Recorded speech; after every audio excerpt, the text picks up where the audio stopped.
آج کی ویڈیو میں ہم بات کریں گے کہ رمضان میں خود کو جسمانی، ذہنی اور روحانی طور پر کیسے مینٹین کریں۔ ویڈیو کو آخر تک ضرور دیکھیں کیونکہ آخری پوائنٹ سب سے اہم ہے۔ سٹیپ 1، نیت اور مقصد واضح کریں۔ رمضان صرف بھوکا رہنے کا نام نہیں، یہ خود کو بدلنے کا مہینہ ہے۔ اپنی نیت کریں کہ میں اس رمضان میں اپنی نماز بہتر کروں گا، قرآن کی تلاوت روزانہ کروں گا، غصہ اور برے الفاظ سے بچوں گا۔ جب نیت صاف ہو تو انسان خود بخود ڈسپلن میں آ جاتا ہے۔ سٹیپ 2، سحری اور افطاری متوازن رکھیں۔ بہت زیادہ تلی ہوئی چیزیں نہ کھائیں۔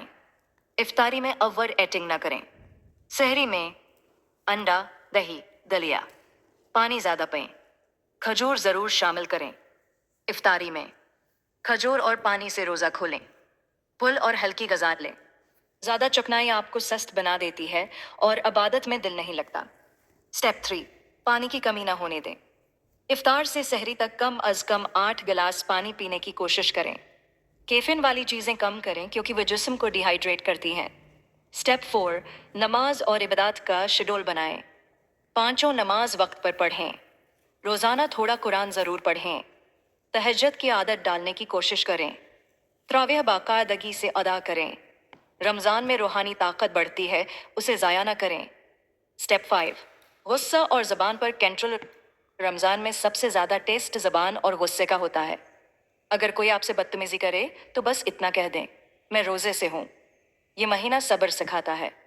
سٹیپ 6، نیند کا خیال رکھیں۔ دن میں مختصر قیلولہ کر لیں۔ رات کو غیر ضروری موبائل استعمال کم کریں۔ نیند پوری ہوگی تو طبیعت بھی فریش رہے گی اور عبادت میں دل لگے گا۔ سٹیپ 7، سوشل میڈیا کم کریں۔ رمضان میں کوشش کریں فضول ویڈیوز کم دیکھیں۔ اسلامی لیکچرز سنیں۔ ذکر اور دعا میں وقت لگائیں۔ یہ مہینہ واپس نہیں آتا، اسے ضائع نہ کریں۔ سب سے اہم پوائنٹ، رمضان کو عادتوں کی تبدیلی کا مہینہ بنائیں۔ صرف 30 دن اچھے بن کر نہ رہیں بلکہ کوشش کریں کہ یہ عادتیں سال بھر چلیں۔ یاد رکھیں، رمضان ختم ہوتا ہے لیکن اللہ تعالیٰ ہر وقت موجود ہیں۔ اگر آپ کو یہ ویڈیو پسند آئی تو لائک کریں، شیئر کریں اور ہمارے چینل کو سبسکرائب کریں تاکہ ایسی مزید اسلامی اور فائدہ مند ویڈیوز آپ تک پہنچتی رہیں۔ اللہ تعالیٰ ہم سب کو رمضان کی برکتوں سے فائدہ اٹھانے کی توفیق عطا فرمائے۔ آمین۔